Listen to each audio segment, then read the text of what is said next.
What's going on, guys? It's Mr. DEBT Joe Lorick from the Money Etiquette Group, and I want to talk about Herman Cain, okay? President Trump has announced that his pick for chairperson for the Federal Reserve is going to be Herman Cain. Herman Cain, y'all. This is the same Herman Cain that was running for office in the last presidential election.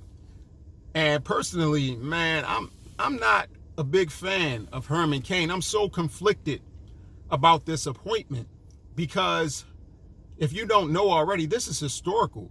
He would literally be the first black man that's been appointed to be chairperson of the Federal Reserve, which is a big deal. Okay, this isn't something small to a person like me, and it might be symbolic. Some people say, well, his skin is black, but he's not black in spirit. I'm not going to judge his character. I don't know him well enough to say what he is or what he isn't, but I do know he's a man of African descent, possibly a descendant of a slave, a black man that was raised in America, and he could possibly be the first black chairperson of the Federal Reserve. That's saying a lot. How do you view President Trump for making that move?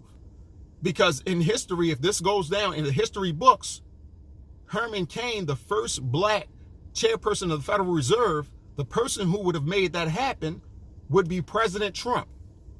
And you can't undo a first. So President Trump will go down in the history books for this particular move. Now, if you want to look at Herman Cain's qualifications, look at his background and say, is he directly qualified for this job? In my opinion, maybe not so much. There are more qualified people, but I'm not a person that's privy to all information. But I will lay out the fact that, okay, he did work with the Kansas City Federal Reserve from 1989 to about 1996 in various positions, but he wasn't, let's just say, the go-to decision maker. He was more of a person that had some input into decision makers. He was a part of a group that helped make decisions, but he was not the decision maker, more like a person that gives recommendations. Outside of that, we know that he's worked in business and been a business owner. And we also know that he ran for the seat of president and came up with that crazy 999 tax plan that didn't make any sense. It didn't know about Obama and Libya at all.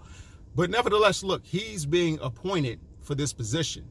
See, this does cause some conflict within me because breaking the color barrier when it comes to the Federal Reserve and that position is huge to me. It's something that should have happened a long time ago, and it says a lot because you're talking about a person of color, a black person, whether male or female, being in a position to affect the U.S. economy on a grand scale. That's a lot of power. That's a big position. However, I do want that to go to someone that's qualified and someone that I trust when it comes to where they're going to steer or how they're going to make decisions in a group, in a collective with another group when it comes to the economy. I think about the economy a lot. This is my job. This is what I do for a living. So I feel a lot of different ways about this. On the one hand, I do want the color barrier broken.